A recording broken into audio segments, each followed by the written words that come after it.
The following podcast contains mature themes and is intended for an adult audience. Listener discretion is advised.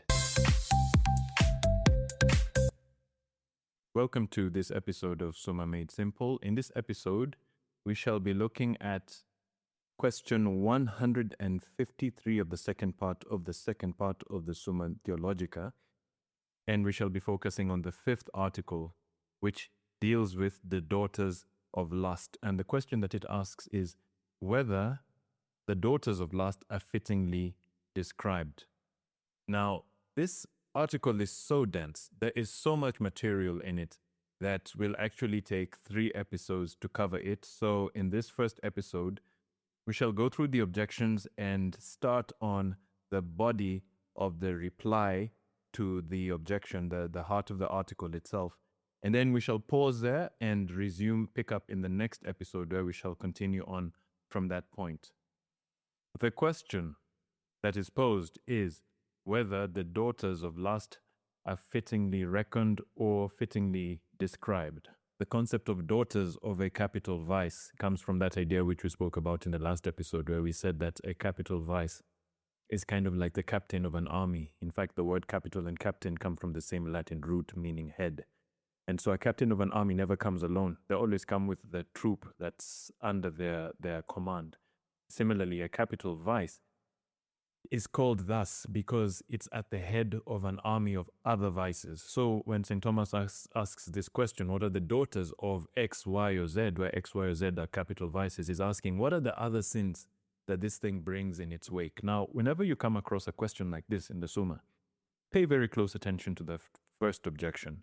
That first objection, there's an overwhelming tendency for St. Thomas Aquinas to use that first objection to list all of these other soldiers that follow the captain, to list all the daughters of the capital vice or the capital sin. And then from there, he uses that as a basis to unpack and explain where these ones come from. So whenever you come across this question or a kind of question that asks whether the daughters of so-and-so are fittingly ascribed, whether the parts of that and that are fittingly ascribed, pay close attention, because that first objection is where they are actually enumerated correctly and from which he is going to build the rest of his argument and the rest of his case.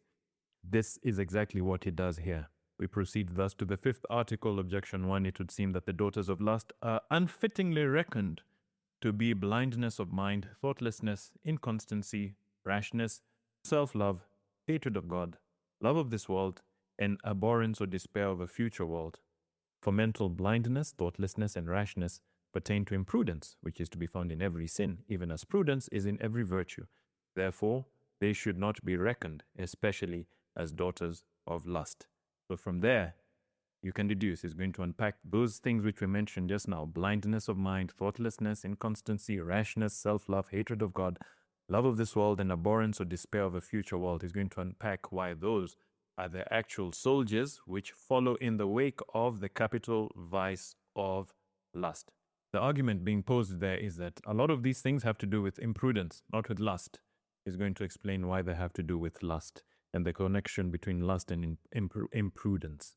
Objection 2. Further, constancy is reckoned a part of fortitude, as stated in a previous article, but lust is contrary not to fortitude, but to temperance. Therefore, inconstancy is not a daughter of lust. Further, self-love extending to the contempt of God is the origin of every sin, as Augustine says in the City of God.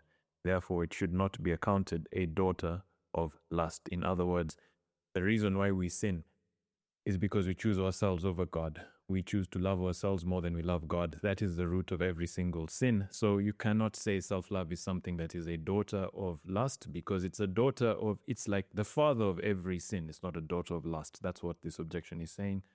And further, Isidore mentions 4, namely, obscene, scurrilous, wanton, and foolish talking. Therefore, the aforesaid enumeration would seem to be superfluous. So that's just another enumeration of daughters of lust. On the contrary stands the authority of Gregory in Moralia, where he gives that enumeration as the daughters of lust. It's just crossed my mind, why does St. Thomas call the soldiers that follow the captain when it comes to capital sins? Why does he call them daughters? Why doesn't he call them followers? Why doesn't he call them children or offspring? Why daughters? I think it is because he's not being misogynist or sexist or anything. I think it's because a daughter, meaning a female offspring, which is that's a daughter, has a capacity to give birth to other offspring. So all of these things, which are the daughters of a capital vice, in other words, also they in their own right will mother other, that's a very cool rhyme, isn't it? Will mother other sins. So in and of themselves, they're kind of like, so there's a whole grandparent, parent, grandchild relationship hierarchy that's going on. I think that is why he uses the word daughters and not children or offspring or any other random. That concept of daughter is for that reason. So he's not being misogynist. It's just pointing to the idea of bearing children, bearing other sins in their wake. I answer that when the lower powers are strongly moved towards their objects, the result is that the higher powers are hindered and disordered in their acts. This is a key principle to memorize. Please just remember this principle because not only will it help you to understand a lot of what St. Thomas Aquinas teaches and a lot of virtue theology and a lot of the theology of the Catholic Church, putting that aside, you can be an atheist. If you understand this, it will help you so much just to think through your day-to-day affairs and decision making of what to do and what not to do, and to understand the world around you and the world inside of you. This principle is key. When the lower powers are strongly moved towards their objects, the result is that the higher powers are hindered and disordered in their acts. In other words, within a human being, you have a whole constellation of powers and abilities and faculties. Now, and they're not all at the same level. Your ability to think is a higher power than your ability to taste sugar. This is why a mouse can taste sugar, a bacteria is drawn towards sugar and it reproduces and is fed by sugar. It would move towards sugar. Like all of those things can react to sugar. But your mind is a higher power than what mice have and what bacteria have.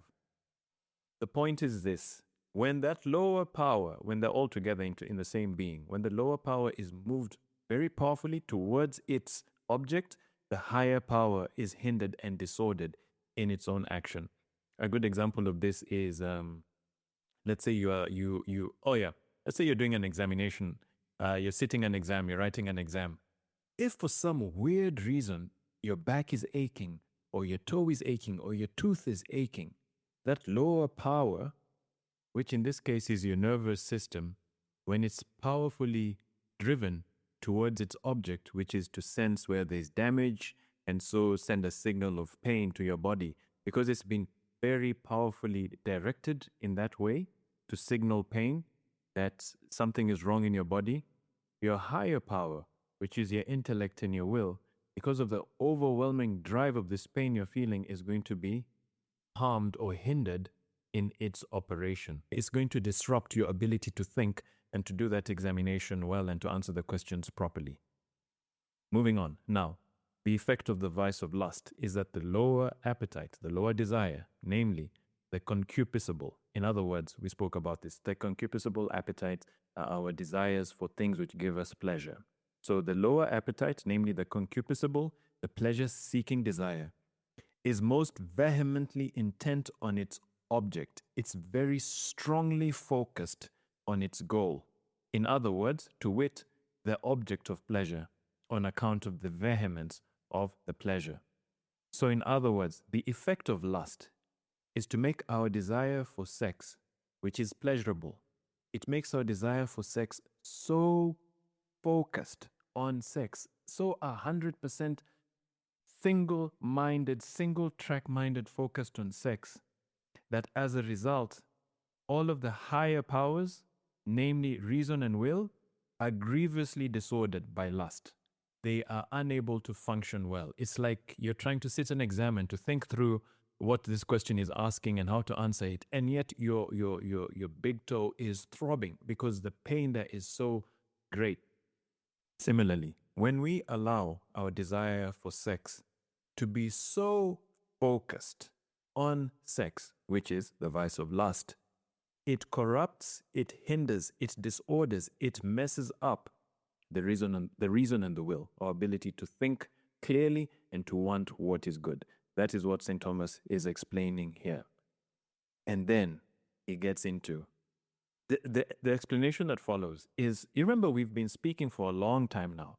I feel like it's been a long time about the actions that happen internally inside a person, which are invisible. And that is where virtue lies. Your inner actions, which may or may not, the consequences may or may not be visible to the outside eye and to the outside world. Basically, that whole idea of God looks at the heart. What does that mean? What is the heart? Is he speaking about this, muscle that pumps inside your chest and sends blood everywhere? No. Speaking about the intellect and the will, and looking at those actions of the intellect and the will is what St. Thomas does brilliantly in this next point. Here he goes. Now, the reason has 4 acts in matters of action.